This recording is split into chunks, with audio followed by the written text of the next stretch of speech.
नमस्कार, जय हिंद, जय Bharat and welcome to deaf talks. This is Aadi urchin.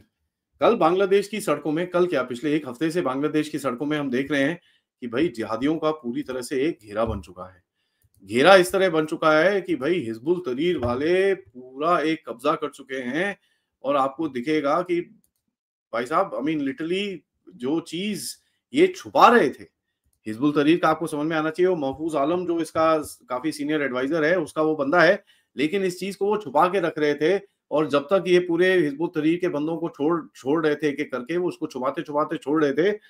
ये बाहर नहीं आने देना चाहते थे कि यार ये लोग इसके सपोर्टर्स हैं, क्योंकि मैंने आपको जैसे पहले बताया, यूनुस ने अपने आप को ये जिहादियों के साथ और कुछ गुट जो फौज और पुलिस के हैं उनको साथ में रख के अपने आप को एक पावर में बना के रखा हुआ है।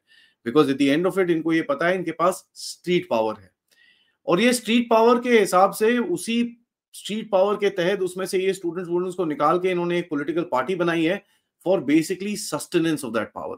कि भाई अगला इलेक्शन होगा, हम सड़क पे उल्टे काम करेंगे, एक स्ट्रीट फोर्स हम दिखाएंगे कि भाई किस तरह से हमारे पास दम है, और हम अपने आप वोट लेके हम लोग फिर से पावर में आ जाएंगे। तो कल हिजबुत तहरीर जो एक by the way banned, internationally banned sanctioned organization है, उसने अपनी फोर्स दिखाई और वहां पर मार्च फॉर खिलाफा, ठीक है, खिलाफत मूवमेंट कर रहे हैं वहां पर। वो अपनी 1942 की खिलाफत मूवमेंट लगी हुई है। वहां पर आपको दिखेंगे तालिबान के झंडे, वहां पर आपको दिखेंगे आईसिस के झंडे, और पता नहीं किस किस के झंडे इनको और भी दिखेंगे। और फनी थिंग इज कि आपको ये दिखेगा कि यहाँ पर पुलिस आ गई, पुलिस और एक और कोई फोर्स आई जो उन्होंने पूरे बैटन बैटन लगा के टीयर गैस लगा के इनको भगाने की कोशिश करी। बट इनका नंबर काफी ज्यादा था, ऑल्दो कई जगह से भाग भी गए, but the numbers were pretty high.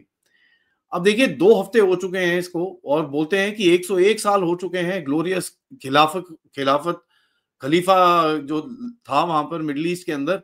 And जो हमको उनका डिमांड है कि दोबारा से खलीफा वापस आना चाहिए, और इस तरह से हमको बांग्लादेश को आगे लेके जाना चाहिए। 1 डेढ़ दिन पहले यहाँ पर जो इनके मेट्रोपॉलिटन पुलिस हैं और इनके जो होम एडवाइजर हैं, उनकी तरफ से तो बड़े बड़े स्टेटमेंट आ रहे थे कि भाई action will be taken against those who hold meetings of any kind of this sort including Hizb ut Tahrir. अब क्यों नहीं ले रहे? बंदे भेजे आपने, पुलिस वाले भेजे, लेकिन कितना टाइम आप कंट्रोल कर पाओगे साहब? स्ट्रीट तो इनके हाथ में है। बिकॉज आप लोगों ने भरे हुए हैं अपने पास लोग, आप लोगों ने अपनी radicalisation have you let it go wild, so अब स्ट्रीट तो इनके हाथ में है। इट्स लाइक इन पाकिस्तान जब टीएलपी आती है तो सारे ढीले हो जाते हैं कि यार ये क्या है, ये बिकॉज ये तो एकदम ग्राउंड ग्राउंड लेवल की मूवमेंट है। तो अभी करोगे क्या? Because at the end of it, देखिए जब एक सांप आप पालते हो वो थोड़े टाइम के बाद आपके साथ सोता होगा, लेकिन थोड़े टाइम के बाद आपको समझ में आ रहा होगा आपको मैं क्या बोल रहा हूँ।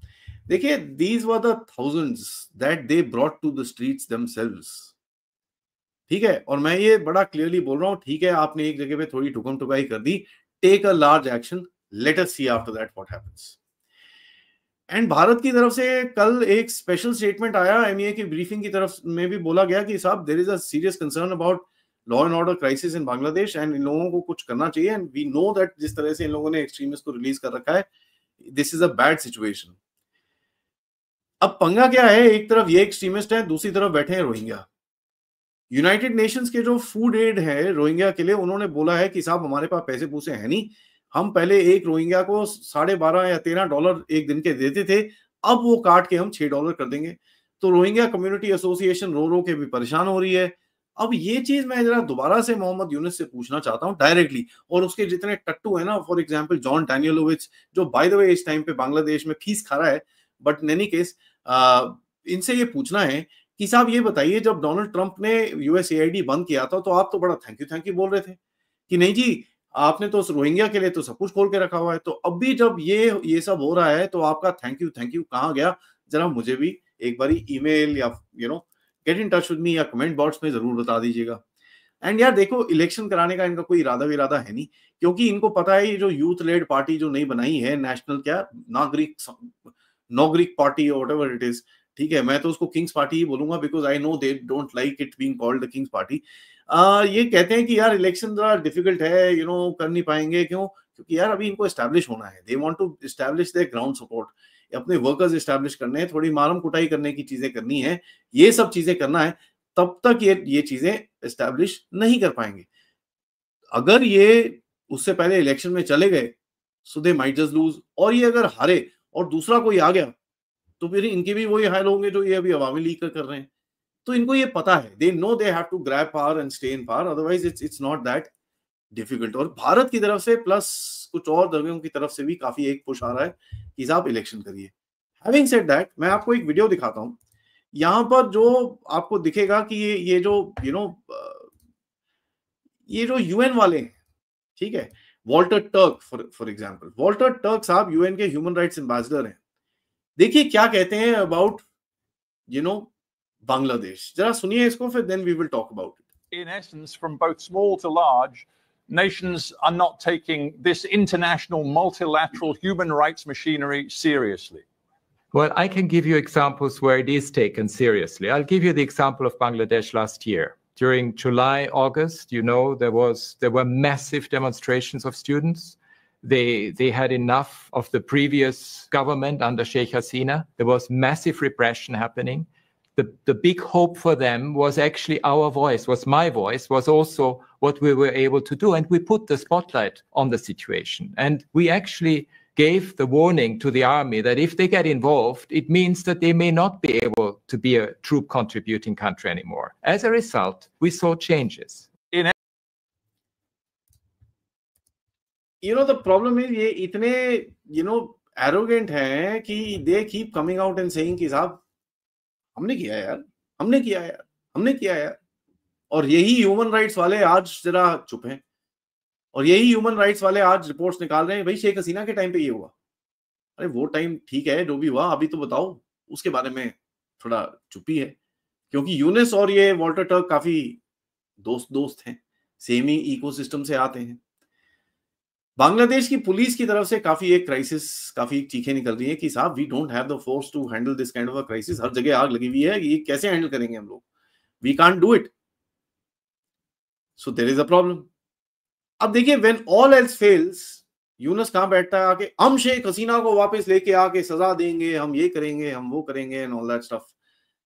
बट देखिए यार ऐसा है, there is one question that needs to be asked, इसको जिसने भी बिठाया है, he's a fool, right? We know that. Now, how long will this useful idiot will be tolerated? क्योंकि देखिए इंडिया को कोई फायदा नहीं है इसको रख के हटा के। We know there is going to be chaos in that region. Fair enough, ये जिस तरह से लुढ़क पुढ़क के चल रहे हैं, चलने दो इनको। Till the time they don't learn their own lesson, it doesn't make a damn of a difference. इसको हटाने के लिए तो it takes not much time. You can get him removed, but then what? There will be further chaos, क्योंकि ये जो हिजबुत तहरीर आपकी जो शक्लें दिखा रहा है, this will kind of create some more chaos. So you will basically need a democratically elected government जिसके साथ आप बात करके incentivize करके उसको जरा थोड़ा सा ठंडा कर सको। Otherwise, this is going to be a bloody problem. But the Arakan army on the other side is also creating issues, जिसका इनके पास जवाब नहीं है। और by the way, Arakan army is not just creating issues for Bangladesh, it is also creating issues for China. Bangladesh की तो fishing wishing बंद कर रखी है वहां पर, उनसे ये बोलते हैं भैया पहले सिटवे में टैक्स दो, उसके बाद हमको टैक्स दो, फिर हम म्यांमार में जाने देंगे, तुम्हारा जो भी ट्रेड है आ रहा है जा रहा है, जो मर्जी है, डजंट रियली मैटर, हमको आपको टैक्स देना है। बांग्लादेशी मान भी गए हैं बाय द वे। लेकिन कल अराकान आर्मी ने जो करा है इस पूरे रीजन के अंदर, जो कई देश हैं उनको थोड़ा सा डर लग गया है। कल उन्होंने क्या करा, they went and hit the Dhanyawadi naval base in Kyaukphyu, which is basically Myanmar army का है। नो क्योकफू ऐसी जगह है जहां पर चाइना के काफी इंटरेस्ट है, ठीक है। तो इसके बारे में मैं आपको ऑब्वियसली एक और अपडेट में बताऊंगा with details, but this Arakan army here is going to be very interesting going forward. Thank you for watching this video. ये वीडियो को लाइक करिए, सब्सक्राइब करिए चैनल को अगर आपने नहीं करा है, most importantly share this with your friends and families.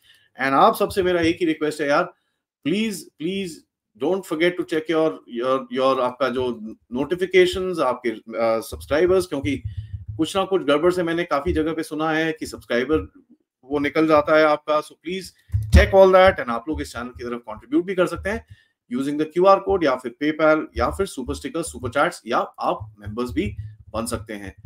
थोड़ी देर में मिलते हैं 3:15 बजे विद कर्नल RSN सिंह, जो हमको बताएंगे कि भाई ये जो नया एक अलायंस बन रहा है, ठीक है, एक अलायंस बड़ा इंटरेस्टिंग सा बन रहा है, जो है पुतिन और ट्रंप का।